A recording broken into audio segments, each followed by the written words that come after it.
So you say you want a revolution part two, still talking about geopolitical things like that, and why it's a terrible, no good, awful idea to actually have a revolution, a civil war here in America, which is just a terrible, dumb idea. Hanging out here with air conditioning and the cat, so there might be some noise.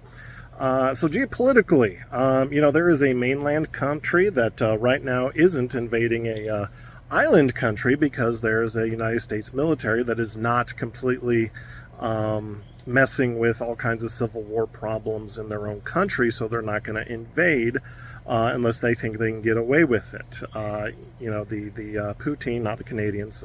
My Canadian girlfriend from first grade would be mad if I called it that. They might try to invade the Baltics, the Balkans, all of it, the whole of Eastern Europe. North, true, Korea might try to invade the South without, American willpower and firepower there. Hi, airplane. Hi, crow. Noise all over the place, right?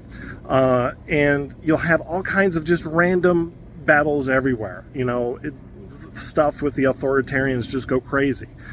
India decides, hey, we don't like Pakistan. They start firing off nukes.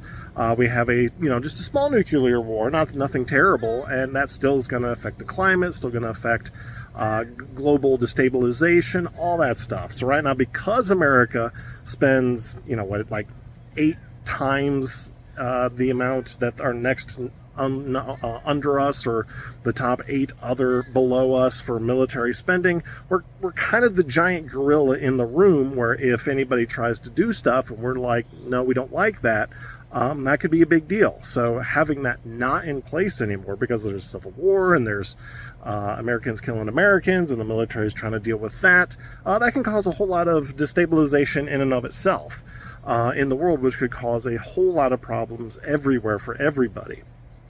And you're going to end up with, the authoritarians of the world, which is, places where you don't have freedoms. Hey, they might try to make the people who want, and you might say, well, my people would give back freedoms and all this stuff. Well, okay, you might, but then the person behind you won't. We'll talk about that in a future video where, it all sounds good and well when you're having a revolution until that guy backstabs you and then forces the country to be the worst it ever could be, Stalin. So that's part of the problem of having a revolution. Don't do it. It's not worth it. Ain't worth your time. Voting, doing real things in your local community is way more important. So take care of yourself. We're going to be all right.